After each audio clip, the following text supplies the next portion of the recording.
Welcome to All About Mental Health, the bi-weekly podcast about improving your mental health and well-being by Diana Kibuuka. Each episode focuses on one simple idea and is full of practical tools for improving and maintaining your mental health and well-being. This is episode number 11, and this week I'm talking about addiction. I'll be discussing the impact of addiction on you and those you care about, how you can identify if it's time to do something about it, how to tackle addiction, and how to support someone else who might be struggling with an addiction. Listen to the podcast episode now in the Spotify player below, or continue reading for the article/transcript version.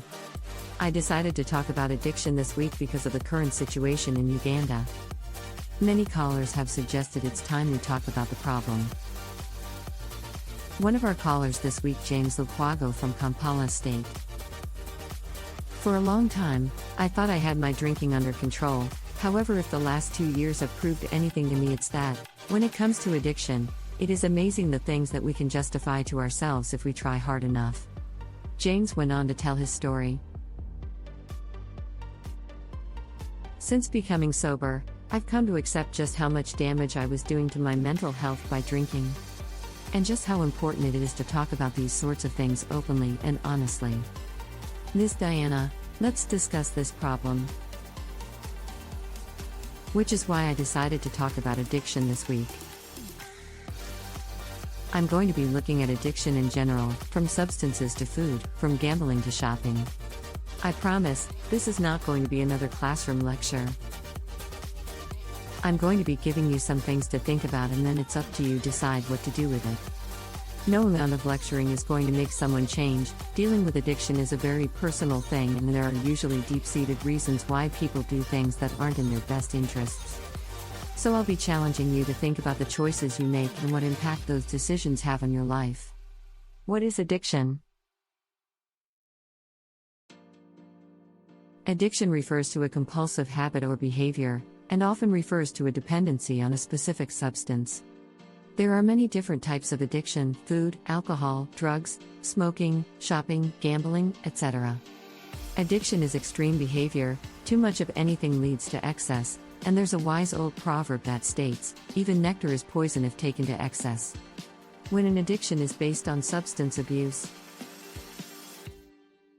it can result in changes and serious damage to the brain as well as other organs in the body, and substance abuse is a major cause of mental illness. There's also evidence to suggest that people dealing with mental health issues may have a higher likelihood of developing substance abuse. So, remember that mental illness can contribute to substance abuse, for example, as a coping mechanism, or having a substance abuse issue can lead to mental health issues. Either way, it makes sense when you think about it. For a lot of us, our addictive behaviors are things that we do to self-soothe. And when those behaviors tip over into being unhealthy because of their frequency or impact, or both, that's where we start having more and more issues. And so it can become a downward spiral. Uganda has no available data when it comes to mental health. Finding statistics around addiction and substance abuse is a challenge at this time. But when I did a bit of research, it's pretty similar to most other countries, and the numbers continue to rise. So this data should give you at least a broad idea of the prevalence regardless. Around 1 in 20 Ugandans now, roughly 3%, has an addiction or substance abuse problem. The most commonly abused substances in Uganda are alcohol and tobacco. Smoking is the single most preventable cause of sickness and death. Around 13% of Ugandans aged 16 and over smoke every day, and smoking causes almost 4% of the burden of disease in Uganda. Just under 1 in 6 Ugandans drink at risky levels. Alcohol can lead to the short-term risk of accidents, injuries, or violent behavior, as well as long-term medical complications such as liver disease and mental disorders. Drug use disorders include the misuse of illegal drugs, such as cannabis and amphetamines, as well as the use of prescription medicines, like painkillers or sedatives, for non-medical reasons. People who use illegal drugs have much higher rates of mental illness than the rest of the population. The most commonly used illegal drugs in Uganda are cannabis, ecstasy, cocaine, and meth/amphetamines. So, I think it's fair to say that many types of addictions affect a lot of people and have some major impacts. Why do we develop addictions? Many people become addicted to things because they're seeking escape from physical or emotional discomfort, or both. Source: Harvard Health.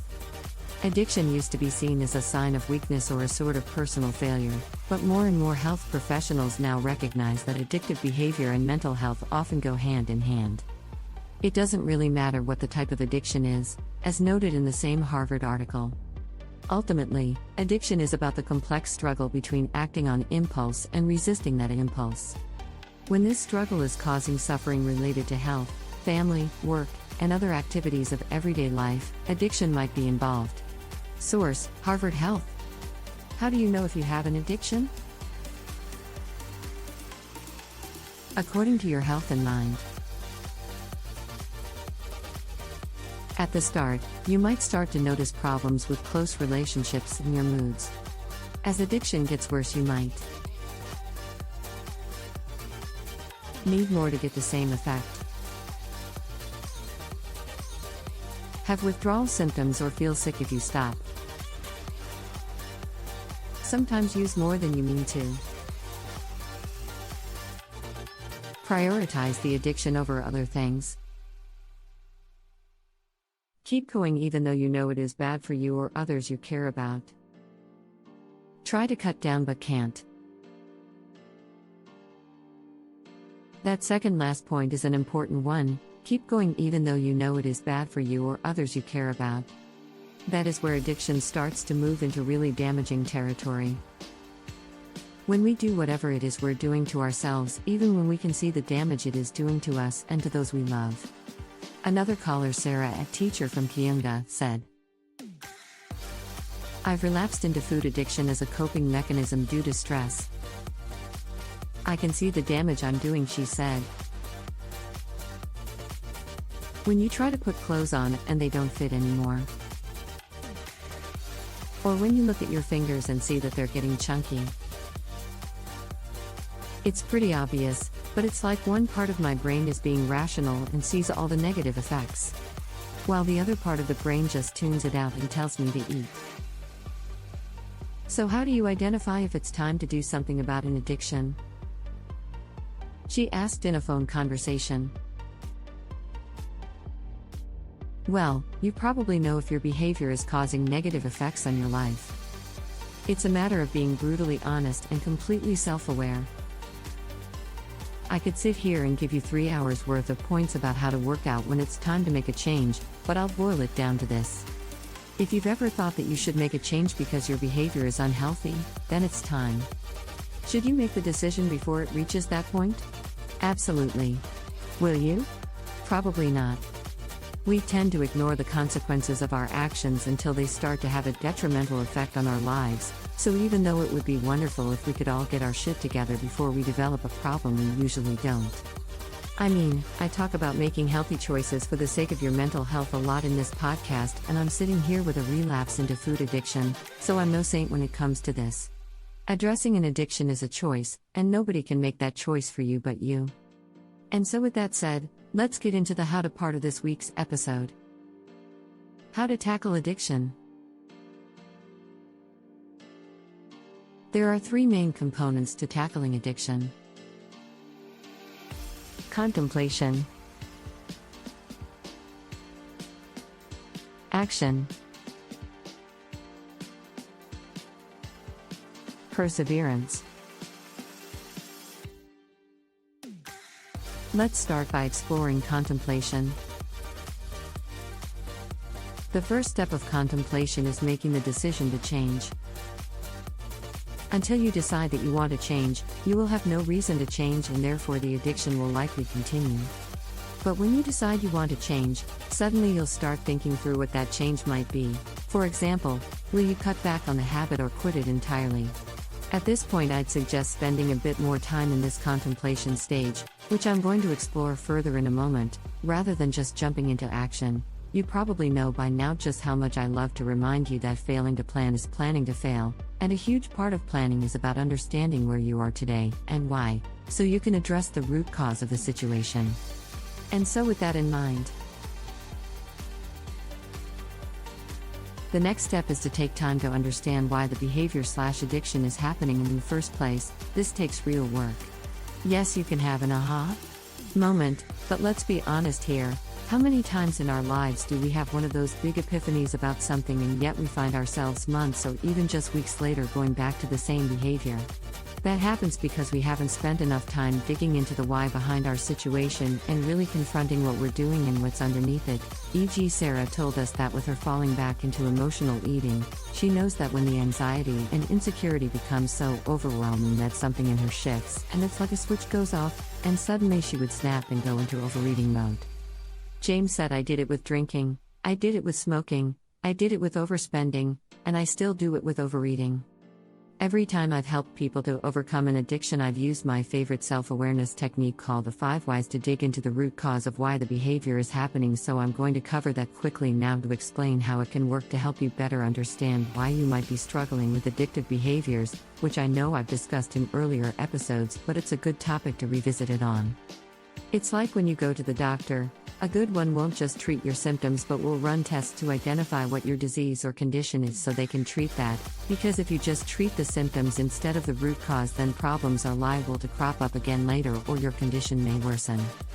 If you're dealing with some form of addiction, you can ask yourself why. Then once you have an answer, ask yourself, why is that the answer I gave? And continue doing that 5 times, which will usually allow you to develop a much deeper understanding and get you far closer to the root cause of your issues than if you were just to deal with the initial symptom. It's ironic, because I know that we can only control our own words, actions, and feelings. However, when events throw us off course, we can find ourselves trying to take control wherever we can. The thing about these types of deep-seated issues is that if you don't address them, they have a tendency to manifest in many different ways, and it will pop up over and over again until you confront it, learn the lesson you need to learn, and then deal with it. So it looks like I have some work to do. Once you understand why your addiction is happening, another component of contemplation is to take time to understand the impacts of your addiction. Ask yourself honestly,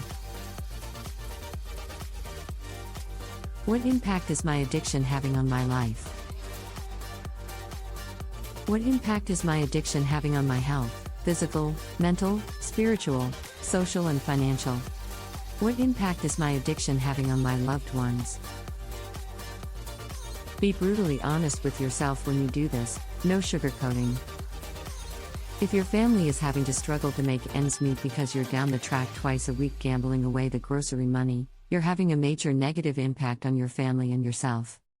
Really take the time to understand what you're doing, because you're going to need that knowledge to keep you motivated to make changes in the future. The final component of contemplation is be completely clear about why you want to change. You've just spent a whole bunch of time going through all the stuff that sits under your addiction and what it's doing to you and those you love, so now it's time to be blunt with yourself. Why do you want to or need to change? Is it because your health is in serious danger? Is it because it's costing you a fortune? Is it because you're pushing away the people you love? Is it because you're sick of waking up feeling horrendous or having that next day shame feeling when you remember what you did? Take all of that stuff you've just identified and roll it into a sentence or two that makes it clear why you want to, and need to, make changes. Once you know why you want to change, it's time to get into action mode, which involves taking action, cutting back or quitting entirely, in a safe and responsible manner. Getting support for serious addictions, especially gambling or substance abuse. You need to get help. Why? Well, for starters, it could be dangerous and even life-threatening to suddenly quit without proper support, such as dealing with withdrawal symptoms from narcotics. And then the other reason is that quitting on your own is just plain difficult. If you want to have the best possible chance of success, get help. I talked about support with addiction, and if you're planning on going to a support group, like AA or NA, then please do some homework and make sure you find one that aligns with your personal values and beliefs, since many of them can be religious in nature, so you need to factor that into your thinking, because when you find support options that are in line with your belief system, you will have a higher likelihood of success. Taking things one day at a time. This is a marathon, not a sprint, and especially in the early stages it can be a case of just making it through the next hour. Take your time and take things one step at a time. Celebrating milestones. Do you know why AA give out chips for hitting milestones? Because it's a big deal. 1 month, 6 months, 1 year, 2 years, 10 years. Milestones matter, because they're tangible evidence of the progress you've made, So work out what milestones matter to you and celebrate your progress to reinforce your success. The final step is perseverance, and that means remembering that recovery happens one day at a time. It's a journey, not a destination, and it takes daily effort and vigilance.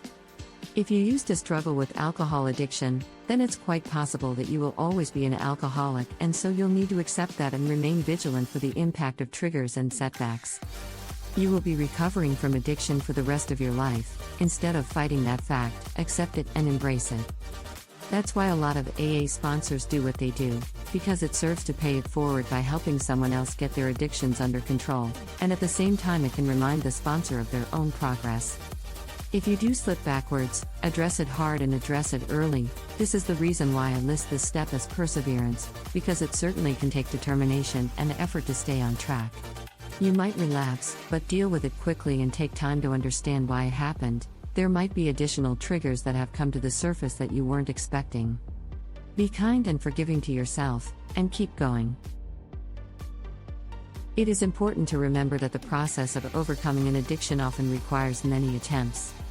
Each attempt provides an important learning opportunity that changes experience and, despite the difficulties, moves recovering people closer to their objectives. There are many pathways into addiction and many routes to recovery. Think about recovery from addiction as a 5-year process that will have its ups and downs. After about 5 years, life can and will be very different. As life becomes more worth living, addiction loses its influence.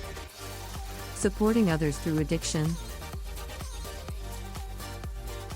What if it's a friend or relative who is experiencing addiction? How do you support them? First off, hopefully you've listened to the rest of this episode, because that should begin to give you a bit of an idea of the challenges and issues associated with addictive behavior, because offering genuine understanding about the difficulties of addiction and being non-judgmental are probably the biggest things you can do to provide support. Also, you need to know that the person might not see their behavior as an issue.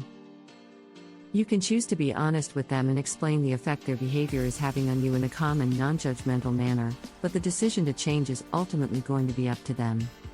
Explain your concerns, encourage them to do something about their addiction, offer support and love, and then give them space to decide what they will or won't do. If they decide to change, ask them what support they would like from you and simply be there for them. Just remember, they have to do the work, not you, so don't accept responsibility for taking action to address the addiction. Being there for someone means emotional support, love and encouragement, not doing the work. And what if the person won't do anything about their addiction? That is out of your control, because you can only control your own words, actions and feelings. So in that case, you either accept things as they are or you let go and walk away. That can be painful, especially if the person is someone you're close to, but the reality is that you need to make the decisions that are right for you. If that's something you're struggling with, get support to work through it, talk to a counselor or therapist. Because when it comes to addiction, what it all boils down to is this: when you have an unhealthy addiction and you choose to continue it even though you know it's bad for you and the ones you care about, you are doing harm to yourself and harm to others. Confronting the truth about our behavior is difficult enough, but often what's more difficult is accepting that we're doing harm. So, if you're prone to behaviors that are taking away from long-lasting satisfaction, then perhaps it's time that you confronted the truth and made a change for the better. It's not easy, but it's worth it, and it begins with the choices that you make today. Remember, this Corte recovery is not for people who need it, it's for people who want it. Unknown. I hope you'll join me next week for our next episode on All About Mental Health, which will be released on Monday morning in Uganda morning, and the US and Canada. You can find past episodes and additional content at the website, which is allaboutmentalhealth.info. You can find All About Mental Health on Instagram, Facebook and Twitter. If you enjoyed this episode, please take a moment to leave a 5-star review on your podcast platform of choice and tell someone you know about the show, because word of mouth really helps new people to discover the program. Thank you very much for joining me today. Look after yourself and make a conscious effort to share positivity and kindness in the world, because you get back what you put out. Take care of yourself and be kind to one another. Diana Kibuuka.